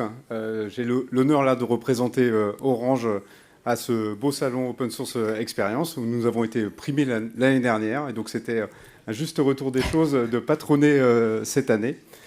Je vais vous parler d'Orange parce qu'on a des contributions multiples à l'open source.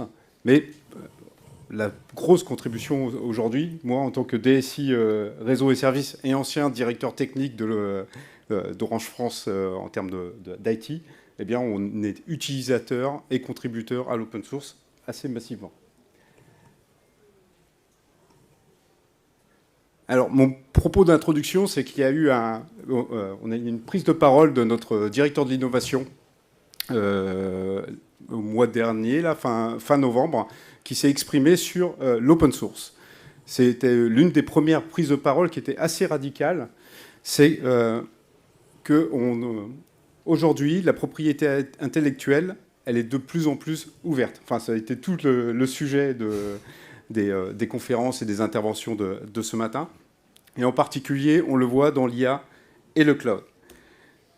Cette ouverture, pour nous, ce sont des opportunités. C'est une opportunité d'innovation pour Orange. Et donc, un peu à l'image de ce qu'a fait Red Hat, mais sur un autre registre, eh bien, on veut pouvoir proposer des services qui vont se baser aussi sur de l'open source.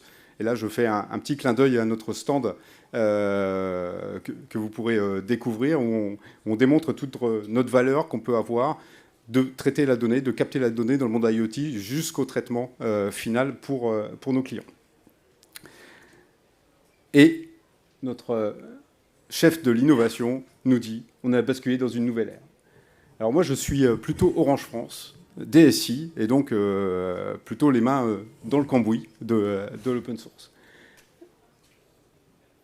À la DSI d'Orange France, nous avons été récompensés l'année dernière sur notre stratégie open source. Et donc je voudrais remettre les quelques éléments clés de cette stratégie pour les grands utilisateurs de l'open source. Alors, premièrement, c'est avoir des couches d'infrastructure compatibles avec l'open source. Cette compatibilité avec l'open source, c'est l'adage « l'open source appelle l'open source ». Et ça, je peux vous le dire, c'est garanti. On le fait depuis des années et des années chez Orange. Et en particulier, on m'a rappelé ce matin, en 2017, j'ai signé le premier relevé de décision disant que nos systèmes de base de données devaient être open source first. Donc ça ne date pas d'aujourd'hui. Donc une fois qu'on a fait ce travail-là, eh bien on peut aller au travail pour les projets. Donc pour la DSI réseau, la DSI du grand public, la facturation, enfin tous les domaines que peut traiter un opérateur. Et donc là, il faut convaincre. Donc il faut accompagner et acculturer à l'open source. Donc accompagner, là on s'appuie sur des spécialistes, hein, on en a dans la salle, on s'appuie aussi sur Smile, je peux le citer parce que c'est notre Atos et Eviden maintenant, et Smile qui nous ont accompagnés notamment pour défricher les communautés et trouver le bon open source qui répond aux bons besoins. Et acculturer, eh bien, c'est un travail de longue haleine, que ça soit, on en parlait ce matin, auprès de la direction des achats ou auprès des décideurs, pour dire que l'open source, c'est du vrai, c'est du solide, et on peut s'appuyer dessus. Ce qui nous fait que maintenant, 70% de tous nos projets, de toutes nouvelles applications, partent avec de l'open source chez Orange France. Et le dernier point qui est, j'allais dire, le facteur qui nous a permis de tout déclencher, c'est de disposer d'un support sur l'open source qui soit au niveau des grands éditeurs fermés. Et ça, c'est un écosystème. Et là, on l'a théorisé et industrialisé, c'est-à-dire que sur chaque solution qui va être cœur de l'open source, on va s'appuyer sur un écosystème et donc des sociétés spécialisées. Et donc là, on peut voir l'année dernière nos quelques partenaires qui étaient en photo, sur qui on s'appuie vraiment au jour le jour pour supporter nos solutions et les faire évoluer. Et là, c'est du win-win. C'est-à-dire que pour nous, et ça c'est fondamental dans notre stratégie, on ne s'appuie que sur des partenaires qui sont capables de réinjecter du code dans la communauté. On ne veut surtout pas dévier, on ne veut surtout pas forquer, comme on dit dans le jargon. Et donc, on veut s'appuyer sur des gens qui sont capables, qui ont la bonne expertise et réinjecter du code dans la communauté. Et donc ça, je vous remercie tous, tous ceux avec qui on travaille. Et puis, et j'espère qu'on va travailler avec encore plus de personnes à l'avenir. Et pour finir, pour Orange, alors en tant qu'on est grand utilisateur, ça c'est très clair, et on contribue, que ce soit de manière directe ou indirecte à l'écosystème. Donc j'ai dans mes équipes, par exemple, des gens qui contribuent pour les systèmes d'information géographique. Tout notre système d'information géographique chez Orange France est basé sur des solutions open source. Et donc, parfois, il y a des bugs. Et mes équipes sont tellement devenues un peu expertes sur le sujet qu'elles réinjectent directement. La contribution indirecte, c'est via nos partenaires. Si on trouve des choses, des bugs, on a le support et donc on compte sur vous pour le réinjecter. Après, Orange crée de l'open source. Il y a une communauté là, qui est en train de monter, ou un usage qui est en train de monter, par exemple, c'est To Be Continuous. To Be Continuous, c'est l'industrialisation finalement des templates pour faire du CI/CD. Ça, on en avait besoin, on l'a fait en inner source et on s'est dit on va le mettre en open source et on commence à avoir des premiers feedbacks à l'extérieur d'Orange d'utilisation. On contribue aussi dans le domaine des réseaux. C'est une initiative qui est en cours. Je vous ai parlé, on fournit des services aussi basés sur l'open source. Allez voir la démo, elle est plutôt marrante. Et puis, en tant que grand acteur, j'ai oublié son nom, mais la personne de Thales parlait on doit prendre nos responsabilités. Philippe Carrier. Philippe Carrier, merci. On doit prendre nos responsabilités. On doit avoir un équilibre. Alors nous, on n'est pas là pour construire massivement de l'open source. On le fait sur quelques items qui nous font du sens, on n'est pas là pour le construire massivement. Et donc, notre contribution à la communauté, c'est d'animer, de faciliter, de participer aux grands écosystèmes qui structurent l'open source et qui permettent de faire émerger. On participe notamment à la Linux Foundation, on participe à l'OW2. On est très heureux de participer aussi pour patronner cet événement aujourd'hui. Donc nous, on va essayer, en tant que grand contributeur, à aider l'écosystème à progresser. Donc voilà, ça c'était mon mot de fin. Merci Jérémy. Et donc on a réussi à retrouver Jean-Luc Bella qui va pouvoir donner le mot de la fin à cette plénière. Eh ben oui. Ça s'est bien passé ce matin là dans le VRR? J'ai bien galéré. Oui, j'imagine. Bon, alors je rappelle quand même, donc président du pôle européen d'innovation ouverte, systématique Paris Région, animateur de l'écosystème d'ITEP et depuis plus de 10 ans, donc l'organisateur de cet événement qui rassemble cet écosystème professionnel de l'open source. Comment va cet écosystème d'ailleurs, Jean-Luc ? Il va bien et je pense qu'il va aller encore mieux parce qu'il y a des dynamiques impressionnantes. Alors que vous venez de le dire, on l'accompagne depuis presque 15 ans. On a vu toutes les étapes. D'ailleurs, cet événement a grossi dans le temps. Tout à l'heure, il y avait des gens qui me disaient il y a moins de place que l'année dernière. Non, il n'y a pas moins de place. Simplement, il y a plus de monde. Donc la densité est plus importante. Et on a vu l'accélération dans le cloud, puisque ça a été un élément... et là, on voit, il y avait la discussion avec le ministre sur l'IA. Je peux vous dire que l'étape d'après, parce qu'il y a beaucoup d'activités sur le quantique. Alors le quantique, pour aujourd'hui, les gens, c'est de la physique, c'est comment faire des qubits, etc. Mais au fait, au-dessus de ça, en fait, il y a tous les calculs et la partie logicielle. Les entreprises, les Pasquale, les Quandela, ils sont dans l'open source. Donc on voit en fait que toutes les deep tech, toutes les transitions s'appuient sur l'open source.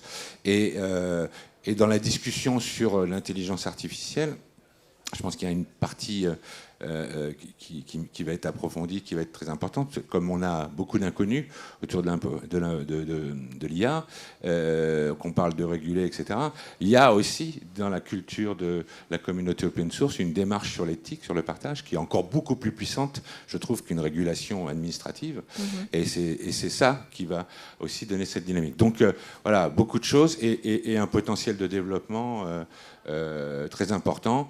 Hier soir, il y avait l'OpenCIO Summit et Octave Klaba a dit voilà, on va revoir tout et on va tout mettre en open source. Donc voilà, des entreprises de ce type-là et le témoignage d'Orange en est l'illustration. Donc beaucoup de choses devant. Là, il se passe beaucoup de choses. Ce que je disais dans mon introduction, vous avez raté, Jean-Luc, mais ah oui, je suis désolé. On est en plein dans l'actualité. L'événement tombe à pic et il va se passer plein de choses. Ouais. Non, il y a beaucoup de dynamique. Alors après, il y a toutes les transformations qu'on connaît.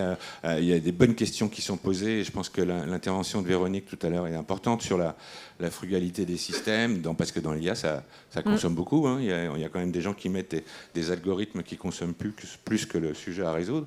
Bon, donc il y a toutes ces transformations à mener et il faut partager, parce que l'élément clé de l'open source, c'est quand même la capacité d'innover vite par une plus grande connexion de cerveau. Donc c'est là aussi où la dynamique va se créer. L'intelligence collective. Voilà, c'est l'intelligence collective, ce qui fait que ça avance plus vite, fondamentalement. Merci beaucoup. Et merci à vous. Et puis donc le programme est très riche. Il a été présenté ce matin par les deux présidents. J'espère que vous allez vraiment profiter de cette OSXP qui est très dense, très riche. Et voilà. Bonne suite. Merci. Bon salon. Merci.